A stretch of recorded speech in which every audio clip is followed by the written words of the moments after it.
j'ai compris que c'est l'unité du colonel Ankama, qui est un des parents du général Oligui.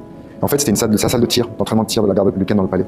Ils me mettent là, et donc ils me jettent là-dedans, et donc les tortures physiques commencent là. Et je peux vous dire, c'est d'une violence que vous ne pouvez pas imaginer. Ça commence déjà par tout de suite, on me met la tête sous l'eau. Et tout de suite, on me pose des questions, où sont tes comptes, donne-nous des comptes, si tu fais une erreur, tu vas mourir. Donc déjà, vous êtes en train de vous faire submerger, et vous devez lister tous vos comptes sans erreur, parce que vous savez que vous allez en subir les conséquences. À ce moment-là encore, j'étais drôlement constitué, dans le sens où je respirais bien, et ensuite quand on m'a mis dans la tête dans l'eau, je faisais de l'apnée. Pour pêcher dans ma tête, je me dis ne panique pas, parce que dès que tu commences à avoir de l'eau dans les poumons, tu risques de mourir. Et moi, tout ce que j'ai fait, c'est que tu dois tenir pour pouvoir retrouver ta femme et tes enfants. Sauf qu'ils comprennent, ils réalisent, j'entends. Il fait de l'apnée. Donc là, ils font un acte que je ne vais pas parler là parce que j'ai des enfants, mais ils font un acte qui est ignoble. Et donc, pour moi, je pense me faire paniquer. Et même là encore, je reste encore trop calme à leur avis. Ils me déshabillent, ils m'écrasent mes parties génitales. Et là, ils m'attachent un peu comme un poulet, la tête, les mains en haut et les jambes en bas. Et après, ils me mettent sur une échelle et ils commencent à me taser, fusil taser. Le capitaine Engon, qui le porte très fièrement, ce taser d'ailleurs, encore aujourd'hui. Il me tase devant. Si je peux dire, cette douleur, elle est héroïque. Je peux pas la décrire. Si vous avez envie de. Vous faites tout pour que ça, vous espérez que ça s'arrête sur place. Et c'est que des questions sur des bêtises. Tu es actionnaire de la 3e plus grande banque du Portugal.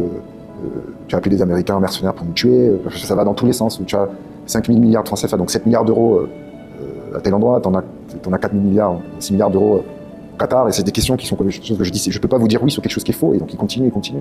Après, il commence à me poser des questions sur toute ma famille. Bon, bref, ce moment, il est sans fin. Et c'est une douleur atroce.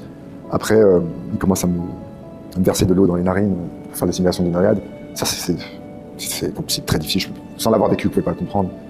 Pour finir, pour me mettre ensuite de la vodka, et là, je m'appelle sa voix, le colonel Ankama, qui me relève, qui dit « Tu veux mourir ici, tu sais ce qu'il te reste à faire, tu dois ramener tout l'argent, tu dois nous donner tout ça. » Je lui dis « Je ne vais pas mourir, forcément. Je ne fais que vous dire depuis le début que je retrouve la famille.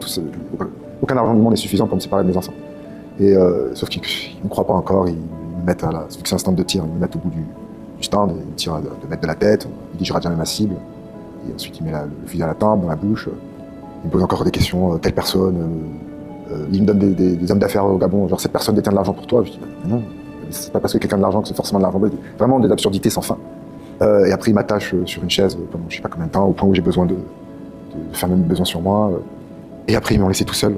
Et là, vous êtes vraiment seul, vous vous posez des questions, pourquoi vous allez souffrir quelque chose comme ça. Et ce qui me fait des fois qui me fait très mal, c'est que souvent, quand on parle de ces choses-là, tout ce qu'on nous ressort, c'est que j'aurais soi-disant torturé des gens, je l'ai jamais fait, jamais ordonné de torture qui soit, c'est pas qui je suis, mais soi-disant, donc il faut, ou parce que mon grand-père a été au pouvoir et les Bongos au pouvoir pendant 60 ans, c'est justifié de me faire souffrir ça.